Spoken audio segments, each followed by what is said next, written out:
Salam sepak bola, teman-teman netizen atau warganet yang saya hormati semuanya. Di episode terbaru dari Bincang Bareng Binder, saya mengundang sahabat saya sebagai narasumber, dan sahabat saya ini merupakan sportcaster termuda yang pernah siaran di televisi ya, bukan di digital, di televisi. Siapa lagi kalau bukan the one and only Adiani. Yes sir. Welcome Adiani. Yes boss man, Mr. Binder Singh.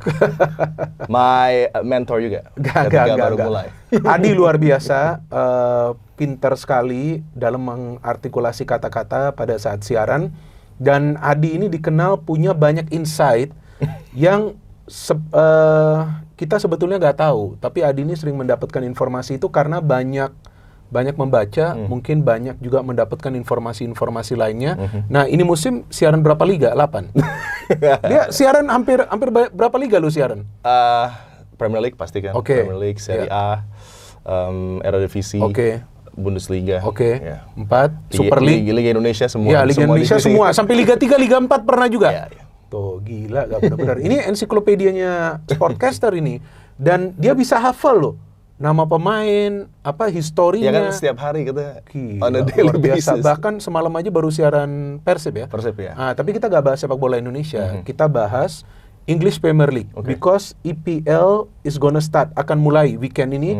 Dan kita tahu penggemar dari EPL kan banyak sekali, bos. Ya. Adi ini sudah siaran berapa musim EPL? Kalau di video udah musim sekarang keempat ya. Keempat. Nah, bahkan pernah siaran dalam bahasa Inggris loh. Iya, yang luar biasa bahasa Inggrisnya. sama John Dykes. Ya kan, dengan John Dykes itu legend juga kan. Legend, nah, gimana lu apa gak nervous pada saat mau siaran sama dia? Itu prosesnya sangat cepat ya. Mereka kontak gua I think 6 days before the first match. Dadakan. Terus pas datang ke kantor, John udah ada di sana, udah lagi mau present. Gue juga kaget, gue pikir gue baru mau di interview aja gitu kan. So langsung terus John welcome banget. He's very open sebagai seorang yang punya pengalaman luar biasa. Dan gue beruntungnya di saat itu, satu season itu gue belajar banyak lah sama John dengan kontak-kontaknya juga yang sampai sekarang kita masih berhubungan sama talent-talent dari Premier League dengan pelatih-pelatih dengan pemain-pemain juga. Bagaimana menurut lu Premier League yang sekarang dinilai sebagai liga paling mahal dengan penonton paling banyak? Nah, kan banyak yang berpikir, ya ini hanya berpikir bahwa mungkin Premier League nanti bisa seperti Serie A. Karena gue ingat dulu itu Serie A yang paling banyak dinonton dan juga famous dan liga mahal juga. Karena pemain-pemain terbaik itu pasti akan ke Serie A. Nah, lu menilai Premier League seperti apa? Apakah, ya kita gak mengatakan akan sama seperti Serie A, tapi berapa lama mereka bisa sustain ini? Karena kan jumlah klub di sana yang mengeluarkan uang kan, perputaran uangnya kan luar biasa di sana. Iya, market dari Premier League memang luar biasa sekarang. Apalagi setelah 92 Premier League itu ada, sebenarnya tadinya runaway league juga kan. Kemudian menjadi yang official league dan secara garis besar apa yang mereka tuju, apa yang mereka cari udah dapat dari segi finances gitu kan. Dan worldwide bite-nya ini sekarang justru sangat diarahkan ke market Asia dan juga Amerika Serikat. Itu menjadi market yang terus coba dieksplor dan terus memberikan uang bagi mereka. Karena kan di UK sendiri ada satu keadaan di mana mungkin kalau untuk subscribe itu agak mahal sekali. Jadi yang terjadi adalah apa yang dipikirkan mereka adalah blackout di 3 PM matches, sehingga para supporter bisa datang ke stadion, tapi juga tidak ada free to air. Gak ada di sana? Ketika blackout itu nggak ada free to air. Gak ada free to air sama sekali? Jadi harus berbayar semua subscription. Jadi itu yang membuat subscription ini hidup dan Premier League semakin punya tingkatan pemirsa di sana yang semakin tinggi juga, walaupun harganya semakin mahal gitu kan. Tapi kan ini nggak bisa terhindarkan ketika lo bicara tentang wages pemain yang tanpa salary cap, maka ini akan terjadi dengan para supporter yang sepertinya harus agak berkorban lah gitu. Tapi mau nggak mau, karena kan sebuah seperti lifestyle lah buat orang UK, buat juga orang di seluruh dunia, bahwa sepak bola Premier League ataupun juga misalnya Serie A, La Liga, Bundesliga, semuanya sudah menjadi bagian dari kehidupan harian dari manusia. Iya betul, karena waktu gua ke Inggris sudah lama, pada saat itu 2003 dan 2006, itu pada saat weekend dari pagi itu supporter sudah jalan ke sana kemari pakai jersey, scarf yang mereka mau nonton timnya itu. Jadi memang di sana sudah menjadi culture ya. Iya, culture yang merupakan satu bukan lagi hiburan tapi ya itu menjadi kebiasaan. Di mana kakek nenek akan mengajak cucunya, ayah sama ibu ngajak anaknya, paman ngajak keponakannya, dan mereka semua sudah menantikan karena juga ada blackout tadi, mereka nggak bisa nonton gratis kan di rumah, jadi harus semua ke stadion, membuat penuh isi stadion. Ini juga menjadi approach yang mungkin di tahun ini coba dirubah oleh government, tapi mereka gagal. Gagal juga ya? Mereka ingin ada sekitar 10 hingga 15 free-to-air matches yang bisa dinikmati, tapi tidak diberikan lah. Ya, Premier League tahu betul bahwa ini akan menjadi satu avenue di mana mungkin akan ada revenue yang berkurang kalau free-to-air kembali ada di pasti. 3 PM matches. Pasti, betul. Dan Adi berapa lama tinggal di Inggris? Pernah juga kan tinggal di Inggris? Oh, itu cuma beberapa saat lah. Oh, beberapa saat. Yang lama gue di Amerika kan. Oh, di Amerika lama ya. Oke. Kalau dari Liga Inggris, klub favoritnya apa lu punya? Fulham.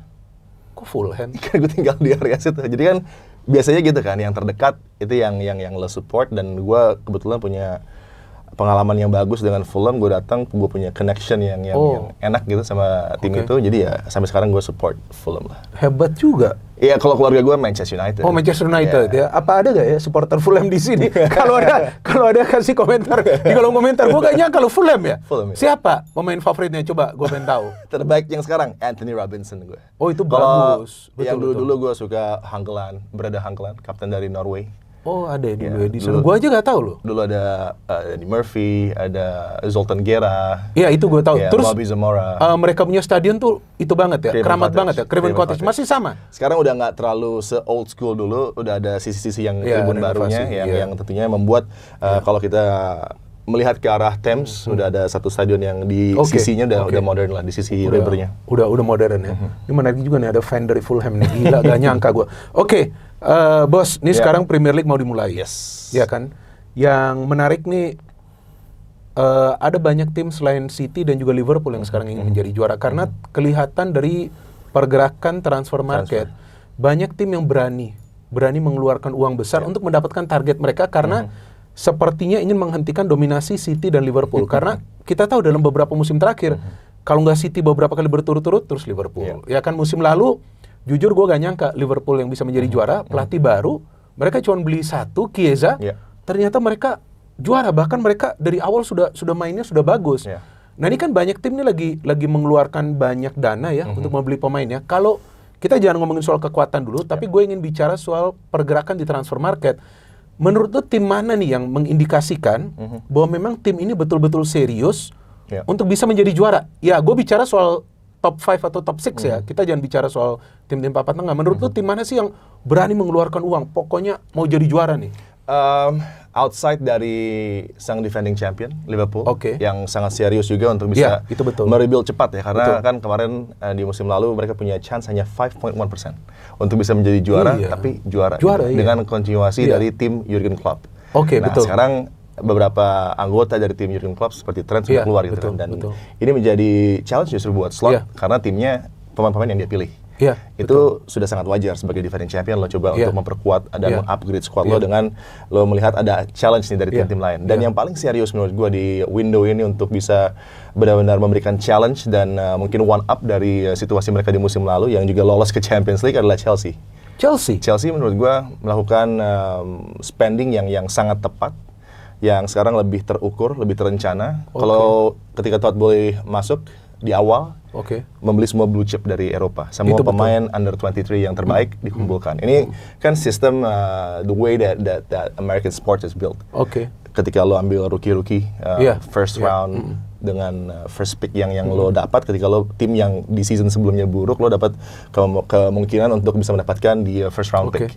Dan ini yang dibawa oleh Todd Boehly gitu kan, dengan mendatangkan 7-8 pemain yang memang semuanya punya talenta, belum jadi. Itu betul. Dan diberikan durasi kontrak yang panjang. Iya, betul. Sampai berapa musim? 6 ya? 8 seasons bahkan. 8 ya? Iya, dan itu yang membuat situasi yang menarik, sebuah terobosan baru juga untuk mengakali loophole dari PSR misalnya juga. Mereka juga sempat jual hotel mereka untuk bisa mengakali ini. Dan outcome-nya adalah mereka bisa mendapatkan posisi Champions League di musim lalu. Benar, dan mereka juara Conference League. Dan mereka juara Club Cup Champion. Club World Cup. Jadi ada momentum yang udah didapat nih. Kan a trophy is a trophy. Walaupun lo anggap Conference League itu eceh-eceh, tapi kan tetap you have to win it. Walaupun lo harus tampil seburuk itu di musim sebelumnya untuk ada di posisi itu. Betul. Musim sebelumnya dengan Pochettino. Tapi juga ada push di penghujung yang membuat momentumnya kejaga. Terus mereka datangkan Enzo Maresca yang membawa Leicester City promosi. Betul. Dan harapannya bisa bersama-sama dengan para pemain muda ini, karena kan Enzo juga pelatih muda ya. Iya, betul. Jadi ada mungkin satu kesatuan rasa lah di antara para pemain muda dengan Enzo untuk sama-sama membangun sebuah tim yang hebat gitu kan.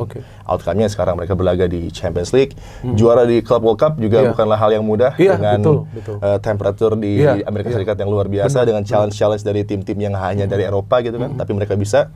Dan itu juga sebuah statement yang menurut gue juga harus diperhatikan, bahwa Chelsea punya statement of intent untuk bisa lebih mendekat dengan Liverpool, dengan City, dengan Arsenal misalnya. Dari pemain yang mereka beli, yang gue lihat mereka banyak beli striker nih. Seperti Joao Pedro dan ada Delap ya. Satu lagi Delap ya, Liam Delap. Jadi ini artinya chance untuk Jackson mulai berkurang dong. Nicholas Jackson memang masih bisa dikatakan adalah pemain yang cukup dibutuhkan untuk rotasi sampai sekarang ini. Tapi dengan keadaan di mana ada dua pemain yang mungkin di packing order di depan dia, tentunya jalan menuju pintu keluar lebih dekat untuk Nicholas Jackson, dengan dia di link dengan beberapa tim di Premier League juga kan. Newcastle tentunya menjadi tim yang terus mencari nih siapa yang bisa menggantikan Isak. Andai saja Isak akhirnya bisa berpindah gitu kan. Karena kan itu mesti menjadi saga yang panjang.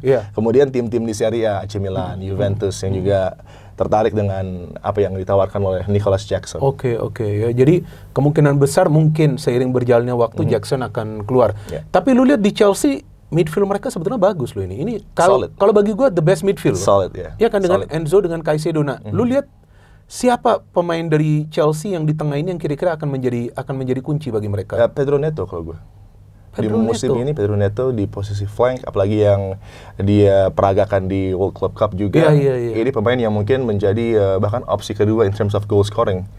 Kalau ada Pedro mungkin yang akan mengambil load untuk goal scoring, tapi juga ada Pedro Neto. Bahkan Joao Pedro lebih sering untuk mengambil penalti kan, sedangkan Pedro Neto adalah pemain yang mungkin di open play akan lebih berperan besar untuk bisa cetak gol bagi Chelsea. Apalagi midfieldnya tadi kan, ada Moise Caicedo, ada Enzo Fernandez, kemudian ada Lavia. Nah itu, ini adalah variasi dari pemain-pemain yang luar biasa yang Chelsea punya.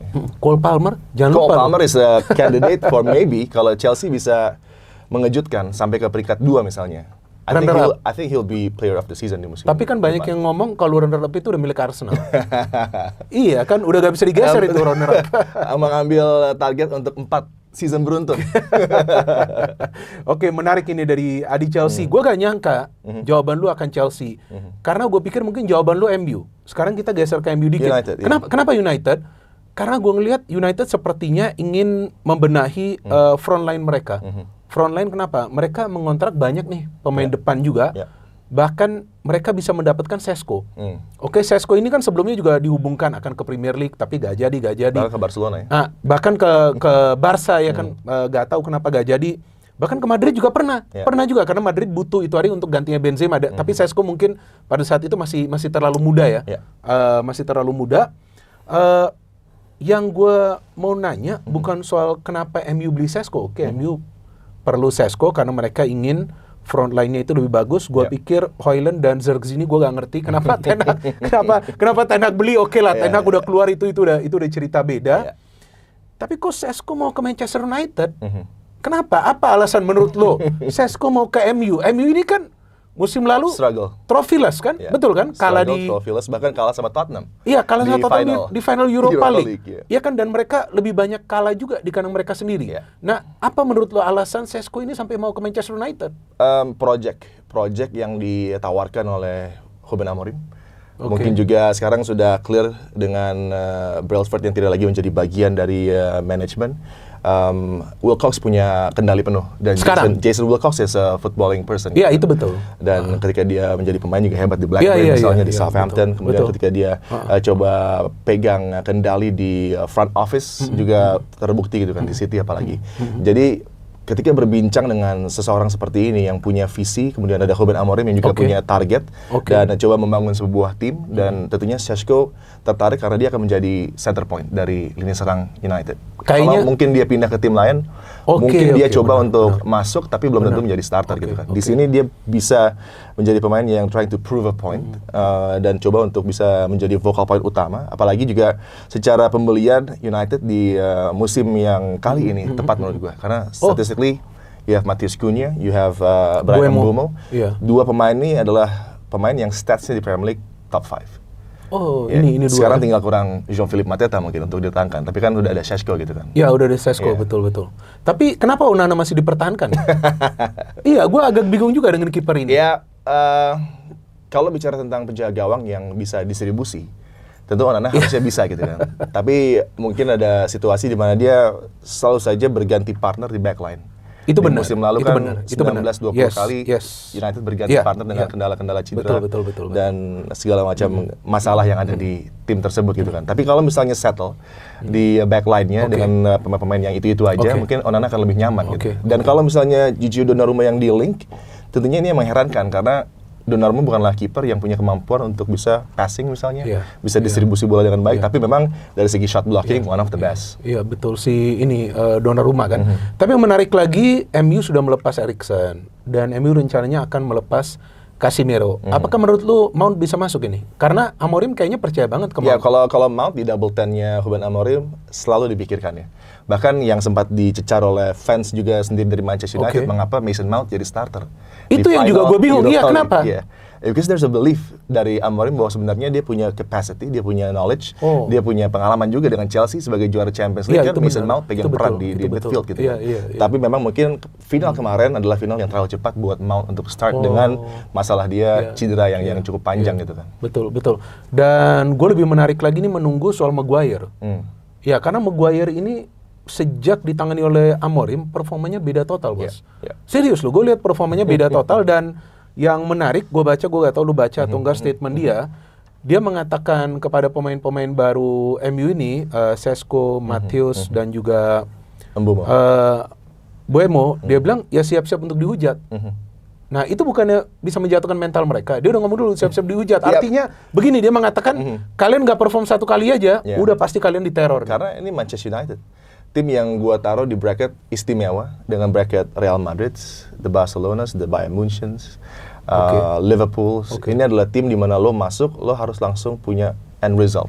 Lo harus perform week in, week out. Bahkan seminggu bisa main 3 kali sebagai pemain Manchester United. Untungnya musim ini enggak, karena enggak ada aksi di Europe. Ini juga bisa menjadi penambah energi dan fokusnya jadi lebih bagus untuk Manchester United, konsentrasi di Liga. Dan apa yang menjadi contoh bagi Maguire, he's the true professional, di mana sempat dihujat, sempat dicerca on his way out, tapi bagaimana dia merespons ini dengan bekerja keras di lapangan latihan, kemudian di kala tanding dia menunjukkan performa yang grafiknya terus meningkat.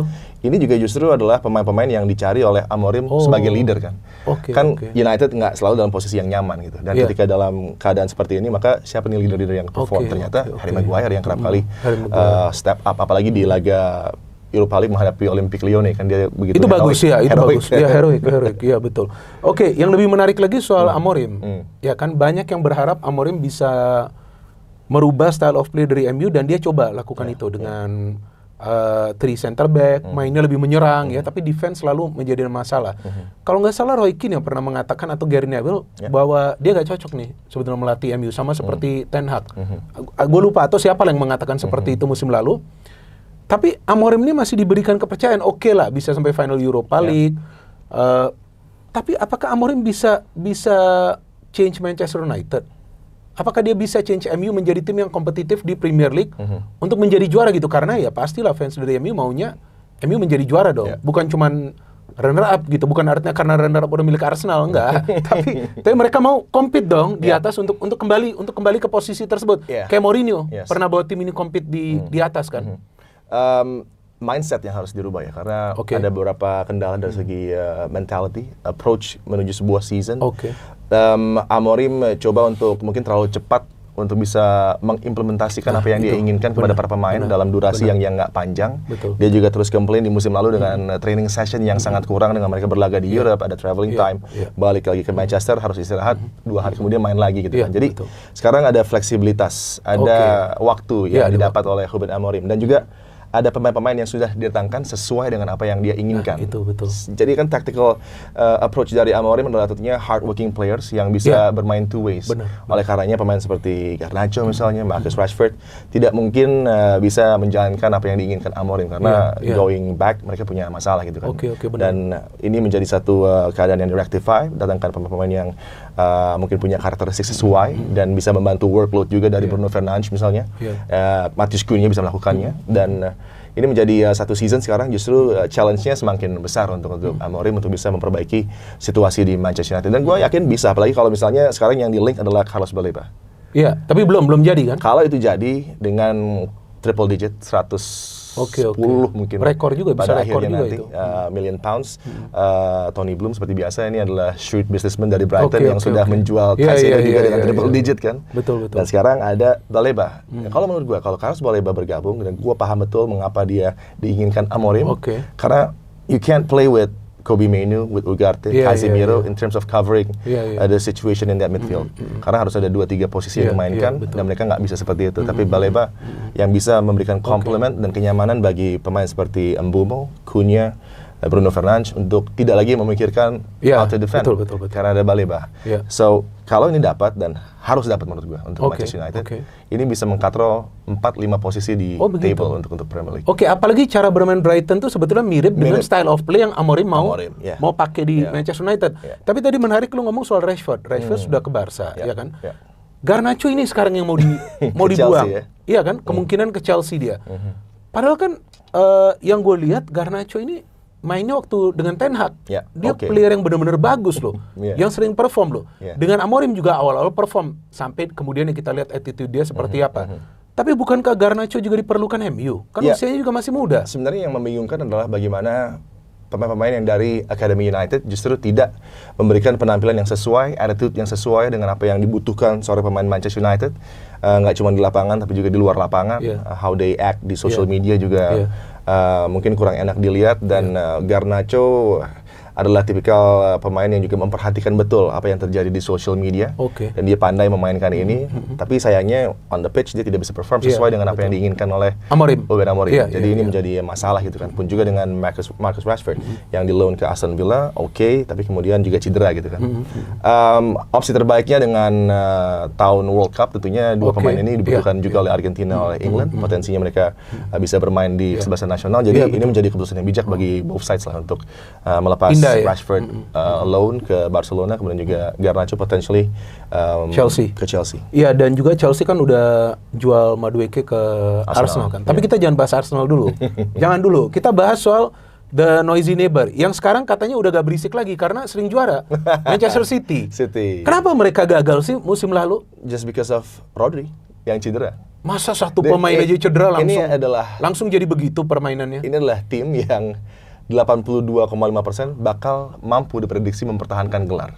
Menurut Opta. Iya betul. And then one player tiba-tiba cedera. Nah itu membuat kondisinya nggak baik untuk tim ini secara balance. Dan memang inilah peran dari Rodrigo yang begitu influential. Bahkan ada upgrade dari penampilannya di musim ketika treble juga.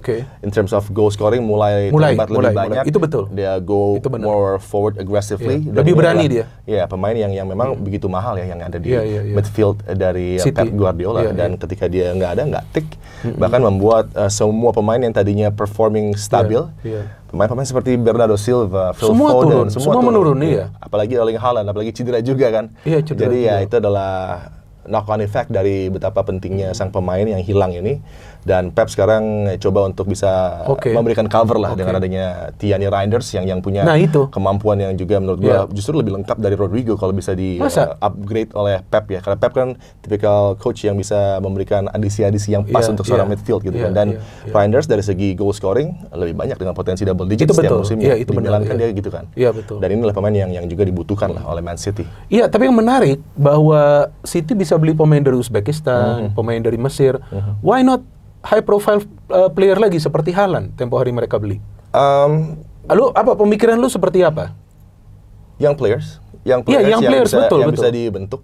Oh, jadi untuk long term oleh Pep Guardiola juga sebagai mungkin heritage dia juga yang nggak lama lagi akan pindah dari Man City. Iya, atau mungkin yang gampang diatur. Ini kayak Chelsea sih, karena kan Reich, kemudian juga Husanov, pemain muda yang potensinya ceilingnya masih belum terbatas gitu kan. Jadi masih bisa di-upgrade oleh Pep, bisa dididik dengan baik di City gitu kan, dengan environment yang luar biasa, dan udah terlihat bagaimana ini adalah defender-defender yang fleksibel, yang bisa terlibat dalam build up dan juga begitu positif untuk bisa menekan lawan, nggak juga cuman konsentrasi di pertahanan aja kan. Iya. Tapi yang hebatnya Haaland ini konsisten loh. Gue kira sebelumnya one season wonder. He's not. Iya, tapi ternyata enggak. Dia bisa cetak banyak gol. Cuma gue lihat dalam musim lalu lebih emosional dia mainnya. Apa karena dia mulai frustasi, susah mencetak gol, bahkan di big matches jarang dia cetak gol. Final bagi City ada masalah cedera juga. Nah, bagaimana caranya dengan De Bruyne yang sekarang udah gak ada juga? Bisa gak servis bola lagi ke Haaland? Siapa menurut lu player yang bisa servis bola? Apa Reinders? Reinders kan mungkin lebih ke Reinders lebih mobile untuk justru itu cover untuk maju sedikit untuk inilah. Bahkan dia jelajah lah. Bahkan dia kerap kali yang di feed bola juga gitu kan oleh pemain lainnya. Seperti misalnya di AC Milan. Iya. Tapi kan kalau kita tahu di Milan dia trying things too much karena memang dia butuh untuk melakukan itu, karena Milan mau nggak mau sangat mengandalkan Thierry Reinders. Kalau sekarang mungkin bagi Erling Haaland dia berharap Phil Foden yang bisa kembali ke penampilan terbaiknya. Ini tentunya adalah pemain yang kalau bermain sesuai dengan kemampuannya maka akan menjadi salah satu yang terbaik di dunia, dan itu Pep sudah berkali-kali dia bilang bahwa Pep is the best player in his side. Dan dengan hilangnya Grealish tentunya ada penyegaran juga. Marmoush juga punya kesempatan untuk bisa tampil lebih banyak lagi, dan gue lihat pemain-pemain veterannya City juga akan membantu ya untuk bisa membuat Haaland tampil baik lagi, dan gue sih tetap yakin bahwa dia akan menjadi top scorer lagi. Setelah tetangga yang udah gak berisik, karena udah mulai juara mereka, ya kan? 4 kali berturut-turut ya. Itu hampir loh 5. Diapit sama Liverpool tuh. Nah itu, kenapa gak Arsenal? Tapi nanti Arsenal terakhir. Save the best for us. Save the best, ya kan? Karena rekor loh, 3 musim runner up. Tim mana yang bisa runner up 3 musim? Susah. Dan kalau lu cek di internet, runner up itu ada prestasinya juga loh. Iya, karena runner up nomor 2. Jadi kalau lu cek honors artinya prestasi. Arsenal ada runner up 3 kali Premier League, walaupun nggak pernah juara. Tapi ini Liverpool berani sekali keluarin uang sebegitu banyak untuk beli pemain-pemain yang ada yang high profile, ada juga pemain muda yang terakhir. Siapa tuh yang dari Parma? Leoni. One of the best juga di up and coming talent dari Serie A. Sekarang menurut lu target dari Arne Slot apa? Kalau feeling gue Champions League. Kalau feeling gue. I think both ya. Champions League and Premier League. I think they try to dominate, untuk mendominasi apa yang harus dilakukan. Ketika lo sudah mendapatkan satu title yang mungkin nggak lo duga, datang cepat buat Arne Slot, tapi itu kan sebuah bonus yang luar biasa, mewah gitu kan. And they deserve it. Mereka pantas. Sangat, karena dengan cara mereka bermain, mungkin yang membedakan Amorim dengan Slot ya ada humility dari Arne Slot untuk menerima bahwa gue nggak bisa nih di season pertama gue menjalankan segala yang gue inginkan. Tapi bagaimana pelatih sebelum gue sudah luar biasa. Tinggal hanya men-tweak sedikit aja, ini bisa memberikan gue title. Dan itu yang terjadi ya. Sorry gue interupsi, karena pelatih sebelum Amorim Ten Hag yang gagal, susah, beda juga. You come into an environment yang udah semua champions, mentality udah bagus. Udah bagus. Leadernya ada Alisson, ada Virgil van Dijk, ada Robbo. Semuanya tinggal ada peran sedikit lah dari Slot, dari segi man management misalnya, dari segi slight tactical tweak dengan mengandalkan Ryan Gravenberch di lapangan tengah yang tadinya nggak diandalkan. Nah itu tiba-tiba bagus dia. Iya, karena Slot tahu betul apa yang disajikan oleh Gravenberch Belanda juga di Ajax. Betul. Dan tim dia pernah dihancurkan oleh Gravenberch seorang diri. Benar. Menurut gue ini yang membuat ada perbedaan dari prestasi Amorim dan Slot di awal. Dan Slot berupaya sekarang untuk bisa mendatangkan pemain-pemain pilihan dia. Pressure-nya juga semakin meningkat, tapi bagaimana lo coba mempertahankan gelar, tentunya mendatangkan best in class. Dan ketika lo bisa datangkan Florian Wirtz, lo bisa datangkan Ugo Ekitike. Nah itu bagus loh. Iya, ini playernya. Bagus untuk Premier League, bagus untuk Liverpool, hancur untuk Bundesliga. Iya betul, karena dari sana. Ini bintang-bintang sana. mereka semua, dan sekarang mungkin Bayern Munchen akan mudah ya untuk bisa menjadi juara karena digrogotin semua nih pemain-pemain bintang dari tim-tim pesaing. Apalagi Sabi ke Madrid. Iya, itu Alonso, dia. Masalah juga buat Bayer Leverkusen kan. Dan masuknya Milos Kerkez, one of the best itu juga flying wingback di Premier League. Itu dia untuk gantinya Trent. Ya, dan ya, benar ya? Frimpong. Frimpong gantinya Trent, betul. Frimpong on the right. Iya, dia on the left. Betul. Tapi mereka bisa switching juga, bisa main tinggi, ngeri inverted. Juga ya. So, ini satu tim yang begitu menakutkan. Kalau dengan seperti ini, mereka bisa mendominasi 2-3 musim lagi untuk menjadi juara di Premier League. Menurut lu bisa? Bisa. Kemungkinannya besar. Satu defender lagi short untuk di posisi sentral. Itu yang Leoni itu masih terlalu muda. Leoni is too young. Tapi dia gradually mungkin di 2 musim ke depan akan jadi starter gitu. Okay. Dia baru mulai jadi starter konsisten untuk Parma di second half of the season. Apalagi ketika Kifu masuk. Kifu juga seorang defender, dia benar-benar mengexcel perkembangan dari sang pemain muda ini gitu kan. Dan kalau saja dapat Gehi tapi sulit karena masih belum ada agreement tentang angka. Gehi yang dari Palace? Dari Palace. Kalau itu masuk, ini steady. Karena kan sangat wajar untuk decline bagi Van Dijk, decline untuk Robertson. Terus Konate rencananya nih mau ke Madrid? Mungkin pemikiran dia, mindsetnya ini masih terganggu ya. Karena ada Real Madrid, ada Paris Saint-Germain, bahkan Chelsea. Chelsea juga? Iya. Chelsea kan pasti masuk ke dalam conversation untuk mendapatkan pemain sekelas Ibu Konate. Kalau perlu mereka beli sebelum kontraknya habis. Bisa jadi karena kan tinggal beberapa bulan lagi kan. Oke, now the last for the best. 3 times runner up. 3 times in a row. Ini hebat timnya Arsenal. Iya. Your team, Mas. Memang ini tim yang gue support udah lama. Lu tau gak? Gue support Arsenal. Pada saat mereka bermain the most boring football. 1-0 to the Arsenal. Iya, 1-0 to the Arsenal. Lu tahu juga itu George Graham. George Graham itu terkenal banget. Itu pasti mereka nyanyi. Menangnya 1-0, 1-0, 1-0, tapi menang juara. Exactly. Mainnya boring sekali. Gue inget dulu mereka punya pemain kreatif hanya satu, Limpar. Iya, Anders Limpar ya. Iya, Anders Limpar itu aja. Stefan Schwarz di wingback. Kacau ya, benar-benar mainnya long ball. Nah itu si Adams sempat masuk penjara, sempat everybody was problematic di sana. Iya, tapi juara. Mereka juara. Bermain mabok. Nah, kipernya dulu tua, gue lupa sebelum mereka datengin Simon, tapi jago itu dulu. Gue lupa lah, udah lama, boring sekali. Terus oke lah, Wenger datang, Wenger rubah semuanya, terus ada turbulensi dengan adanya pelatih-pelatih lain yang masuk. Lundberg si kacau itu hari kan sebagai caretaker dia si kacau, oke lah. Dia kan sementara. Arteta perlahan-lahan, kalau from the playing style, Arsenal menurut gue one of the best. Ya kan itu perlu kita akui. Tapi sometimes kalau Arteta ini overthinking, terlalu banyak berpikir, membuat timnya ingin bermain perfect. Itu yang membuat timnya tuh susah kill the game. Padahal mereka main gak jelek gitu. They want to walk the ball into the net. Nah itu, itu maunya kebanyakan dari dalam kotak penalti lah, cetak golnya. Maunya mainnya terlalu cantik, oke lah. Itu Arteta, tapi tetap menurut gua Arteta bagus untuk Arsenal. Setuju. Dia bisa ngerubah ini semua dengan player-player yang didatangkan. Jadi pertanyaan gua bukan apakah Arsenal akan juara atau apakah Arsenal akan runner up, tapi pertanyaan gue, apakah Arteta akan bertahan full one season? Enggak, ini serius. Karena tim-tim lainnya gila loh ini. Ya kan, Chelsea sempat tertidur last 2 seasons. Karena ya lu tau lah banyak masalah. Last season mereka coba untuk naik, oke masuk. Tapi ini bahaya. Chelsea, feeling gue gak tahu kalau nanti terjadi apa. Mereka bisa bangkit. Newcastle juga jangan salah, mereka juga punya ambisi. Villa masih ada juga di sana. Nottingham Forest nanti kita lihat. Yang gue mau tanya bukan soal Arsenal bisa juara atau enggak, Arteta bisa bertahan gak nih one full season?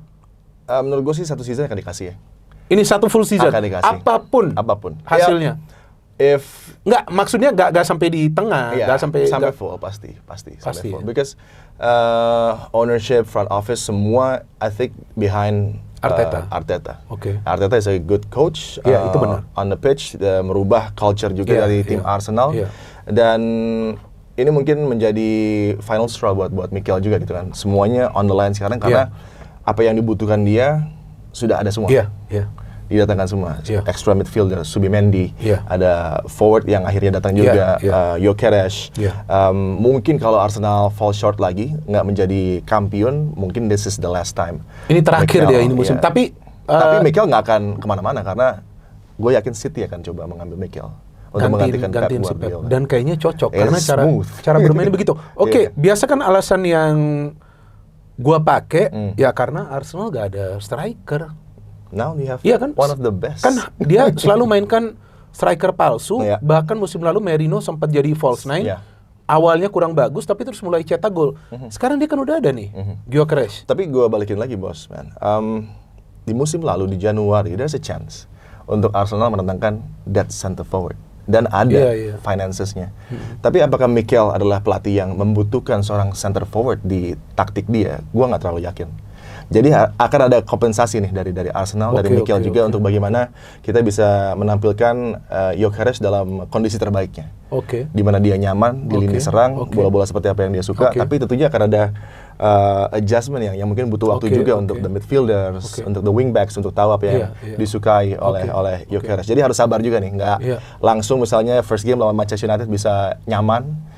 Atau mungkin langsung cetak gol. Ini menarik loh. Sesko versus Gyökeres. Two of the hot prospect di lini serang akan berhadapan. Asal jangan 0-0 aja ya. Wah, ini udah di-spill duluan nih. Jangan 0-0 nih. Enggak, menurut gue yang kemarin gue dapet dari Mikel, gue sempat ngomong sebentar. Oh, sempat lu interview? Kemarin, enggak, gue nanya doang sama dia pas dia lagi lewat di Singapura.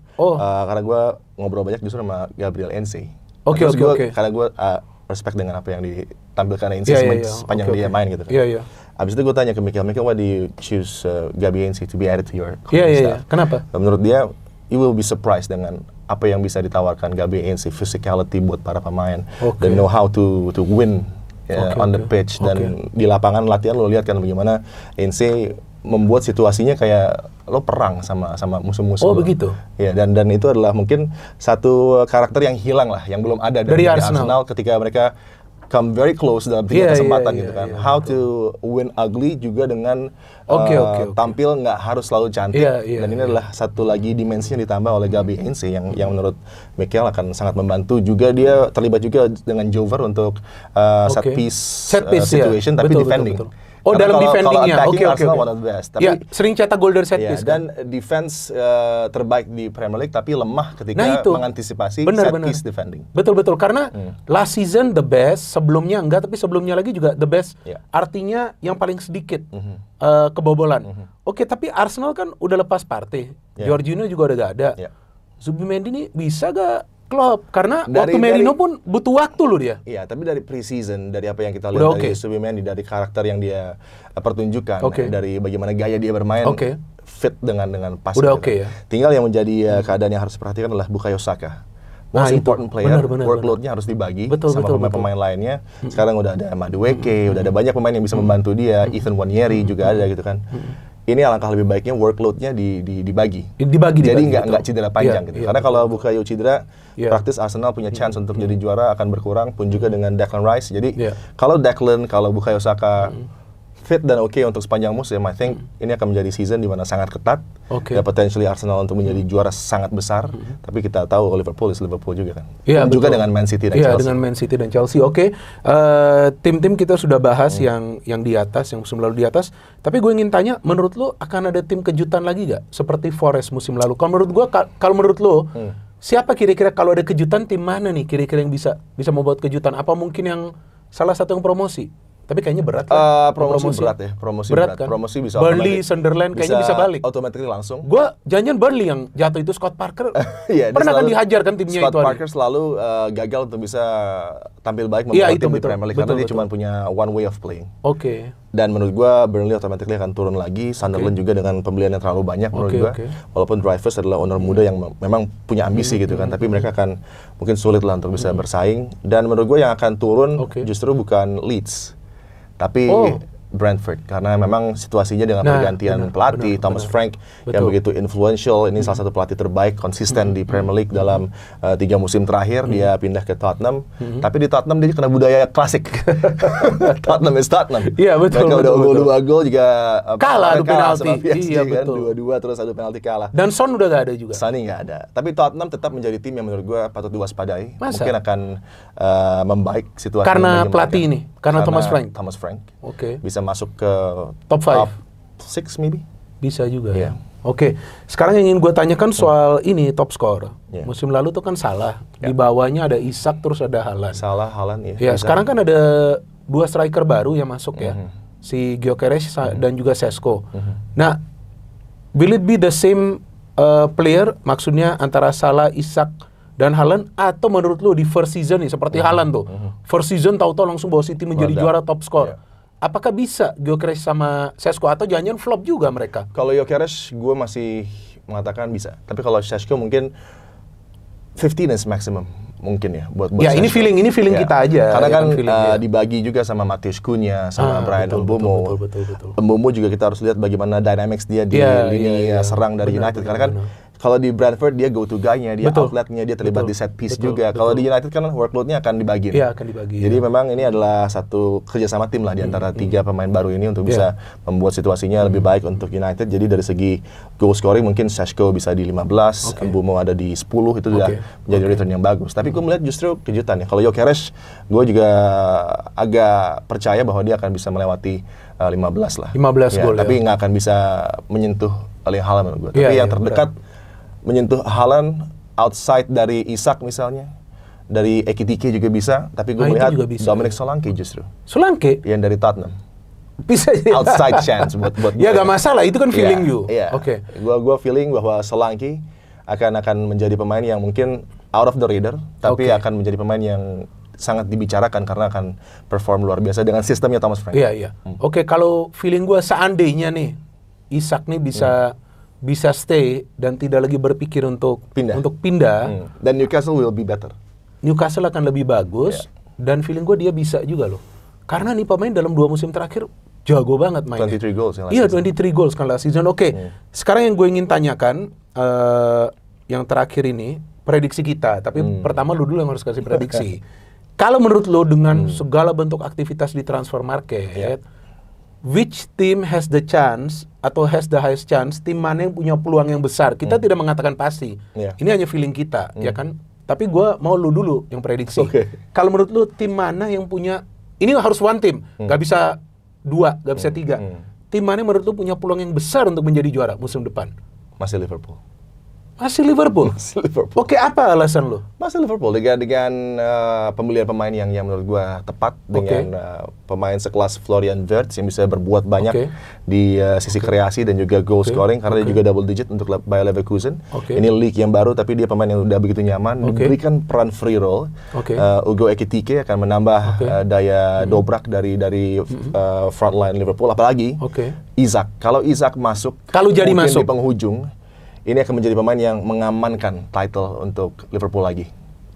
Kalau Isak masuk. Kalau Isak nggak masuk, agak ada turbulensi mungkin menuju ke sana dengan tekanan dari Arsenal, dari City, dari Chelsea. Tapi by the end of the season, Liverpool tetap akan menemukan cara untuk bisa menjadi juara. Tapi sayangnya mungkin buat Liverpool ada regress yang signifikan dari Mo Salah mungkin. 29 gol mungkin akan terpangkas jadi setengahnya mungkin karena dia juga harus melihat bahwa rekan-rekan barunya ini udah mulai menunjukkan performa walaupun kalah dari Crystal Palace. Tapi kan bagaimana that 25 minutes akan menggambarkan mungkin di awal-awal musim bagaimana kinerja dari tim-tim dari pemain-pemain baru ini untuk bisa menambah kualitas dari Liverpool. Oke, kalau feeling gue nih, boleh dong gue ngomong juga feeling gue. Yang pasti bukan Arsenal. It's your show. Yang pasti bukan Arsenal, karena Arsenal seharusnya juara 2 musim lalu. Yang pada saat mereka last season juga ya. Last season juga enggak menurut gue, because Liverpool were fantastic. Tapi last 2 seasons waktu mereka tuh udah unggul. Tiba-tiba berapa match mereka gak bisa menang, City yang ambil alih. Kalau feeling gue, ini kan hanya feeling ya. Jadi jangan nanti dibully. Ini kan netizen kita salah dibully. Kalau bener diam. Kalau nggak tepat dicari. Dicari. Tapi kalau bener diam. Ya kan pura-pura gak tahu. Nah, kalau feelingnya Adi Liverpool, kalau feeling gue boleh dong beda. Feeling gue Manchester City. City ya, juara lagi. Kenapa? Tanya dong. Kenapa? Pep pasti bales Liverpool. Pep kalau memang ini musim terakhir dia, dia pasti ingin keluar pakai gelar. Kalau feeling gue dia akan kejar ini Premier League. Apalagi dia melakukan sedikit, gue nggak mau ngomong rebranding, tapi agak refreshing dengan mengeluarkan pemain-pemain yang mungkin menurut dia dan juga disetujui oleh manajemen yang nggak perform musim lalu. Dan mungkin yang bisa menjadi kendala musim ini. Jadi dia lepas Grealish, De Bruyne, bahkan Ederson ya. Ederson mau dilepas juga. Katanya mau dilepas, kita tunggu. Jadi gua ngelihat sepertinya Guardiola sebelum nanti mana tahu kalau memang dia step down, kita kan nggak akan pernah tahu berubah pikiran perpanjang kan. Pasti dia kejar ini gelar. Dan pemain-pemain yang dia punya sebetulnya, as long as dia masih ada Haaland dan dia masih ada back-back yang kuat yang dia punya, seperti Stones lah, Diaz lah, Guardiola, Rodri kayaknya cedera lagi ya. Rodri masih agak tertunda untuk bisa comeback. Agak tertunda. Tapi dia sebetulnya sudah punya player-player yang baru, yang fresh, yang muda, Reinders dan ada juga Marmoush, ada juga itu back Uzbekistan. Nico Gonzalez. City bisa bahaya. Iya, setuju. Ya, City bisa bahaya. Kalau feeling gue City, kalau feeling Adi Liverpool, nah feeling teman-teman apa?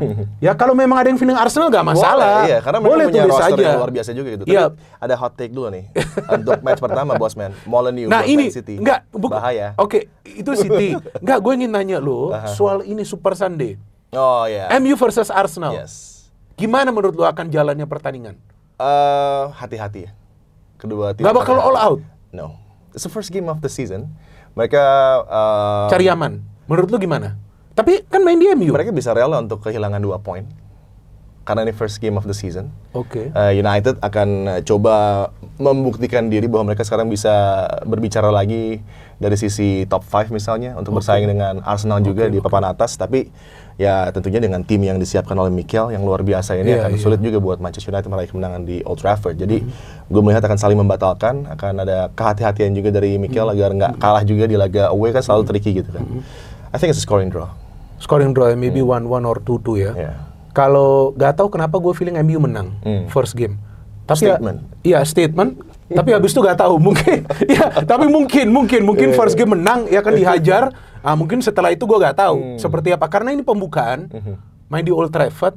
Amorim perlu ini boost. Ini hanya feeling, ya kan. Arsenal gue nggak mengatakan jelek, bagus. Tapi gue lihat MU ini mau hajar di first match ini. Walaupun nanti setelah itu gak tahu apa yang terjadi. Apakah tsunami trofi atau tsunami air mata kita gak tahu. Tapi ini first game pasti mereka coba. Oke? Jadi sampai di sini saja perbincangan kita. Tapi bos seperti biasa, sebelum mengakhiri ini podcast, gue akan minta narasumber yang hadir untuk memberikan message kepada viewers kita. Silakan Adi bisa langsung ke kamera. Message-nya, this is one of the best football shows di YouTube yang harus selalu kita pantau dan nantikan. From the boss man, the guy himself, Binder Singh. Ya enggak, message yang lain apa untuk ini gak ada ya udah. Oke, ini sekarang thank you so much. Sekarang sebelum nutup pakai slogan channel ini, oke? No hate, no politics, only football. Only football. Salam sepak bola. Salam sepak bola. Top. Thanks man. Thank you.